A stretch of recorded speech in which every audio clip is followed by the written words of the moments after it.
I don't know about you, but if there was anything that the media wanted to actually let us know about that could affect our lives that was pretty goddamn important, it would be that. I mean, this guy is literally talking about locking down federal buildings, using semi-trucks to block roadways, and yet for some reason, our media has decided to report that without those things included. For some reason, the news media wants us to believe that there's just no real idea of what the motive could have been with this guy. What's up, guys? I'm sure you all know about the Cybertruck that exploded in front of the Trump Hotel the other day on New Year's Eve. But there's something really weird that's going on about the reporting that's surrounding what could be considered to be a domestic terrorism act. You see, it seems like a lot of these reports that are coming out in the news media right now are leaving out some very important details from the manifestos that seem to have been leaked to the public. And I'll be 100% with you. I believe these documents are real, but it seems like there is no real way to verify that they are. We're just mostly going off the fact that these are manifestos that seem to be traceable back to the police departments that are handling this case. And in these manifestos, there's some rather violent, extreme rhetoric that this ex-military man has postulated about and has encouraged in the populace, a specific portion of our populace. So I want you guys to take a look at this video, and it's going to be Sean Ryan on his podcast with a guy named Sam Shoemate, and they're talking a little bit about a supposed email that he received from the bomber prior to what he did on New Year's Eve. Check this out. So this email came in on December 31st at 10:42 a.m. That is Tuesday. He said, "In case I do not make it to my decision point or on to the Mexico border, I am sending this now. Please do not release this until 1 January and keep my identity private until then. First off, I am not under duress or hostile influence or control. My first car was a 2006 black Ford Mustang V6 for verification.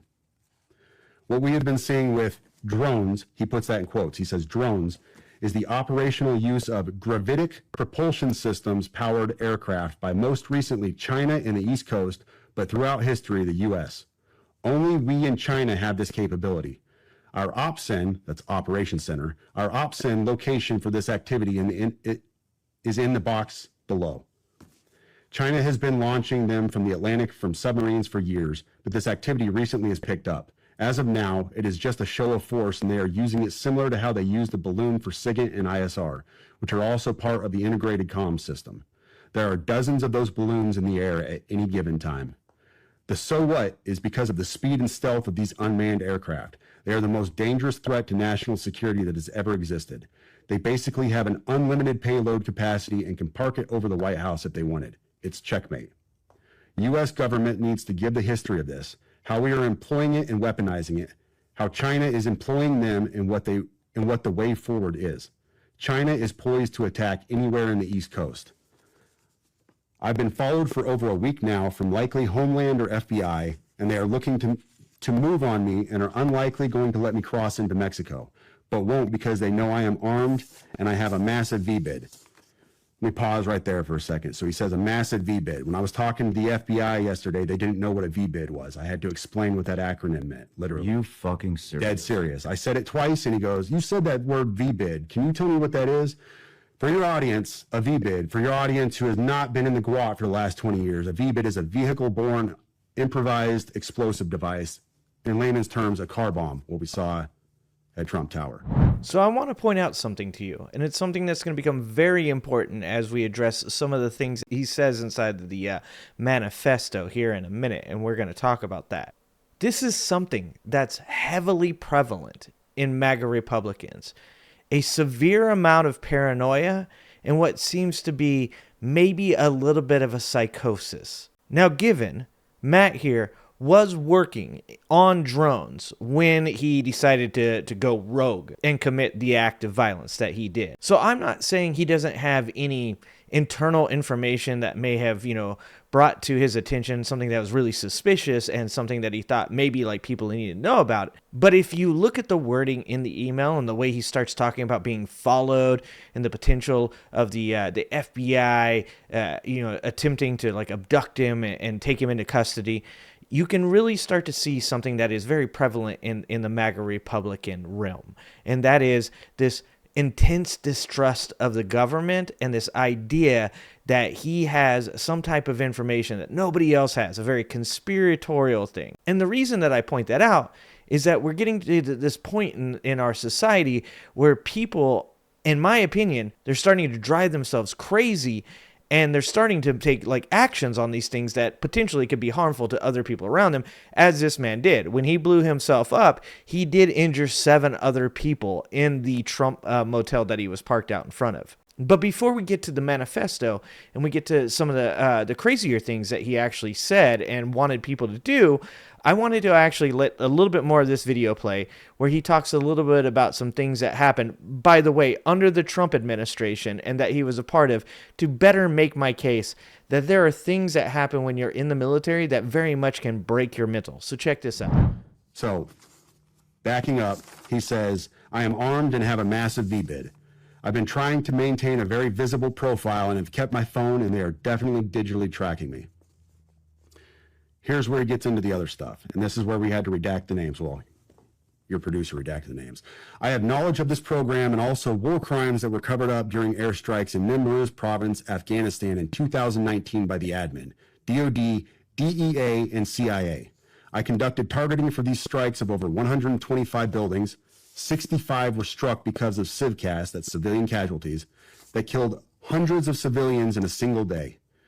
U.S. FORA continued strikes after spotting civilians on initial ISR. It was supposed to take 6 minutes and scramble all aircraft in CENTCOM. The UN basically called these war crimes, but the administration made them disappear. I was part of that cover-up with U.S. FORA, an agent, redacted, of the DEA. So I don't know if my abduction attempt is related to either. I worked with, redacted, IO staff on this as well as the response to Bala Murghab. Redacted commander at the time, redacted can validate this. Now, of course, we need to start with the very hypocrisy of claiming that Donald Trump is the person that's going to save this country, meanwhile talking about how under his administration you had destroyed the lives of women and children abroad.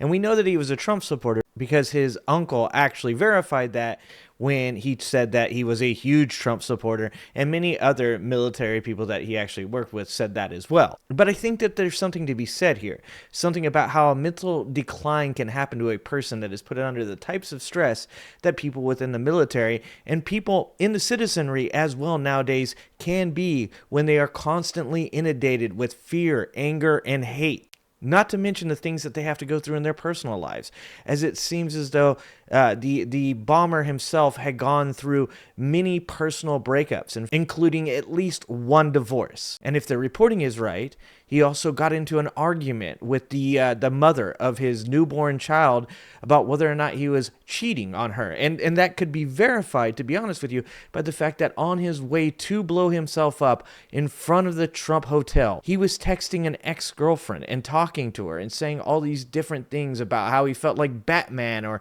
like he was playing Halo. And this woman, this Erit lady, also actually did provide information as well, saying that he had sustained a head injury and said that his behavior changed in 2019 after he had returned from the Middle East. She said he became depressive and isolated. And she said that he told her that it wasn't acceptable for somebody within the special forces to seek treatment. But this is where it gets a little bit weird with the news media and what they're reporting nowadays. You see, both the news media and the authorities seem to be representing the manifesto that they obtained as saying something along the lines of, fellow service members, veterans, and all Americans, time to wake up. We are being led by weak and feckless leadership who only serve to enrich themselves. This was not a terrorist attack. It was a wake-up call. Americans only pay attention to spectacles and violence.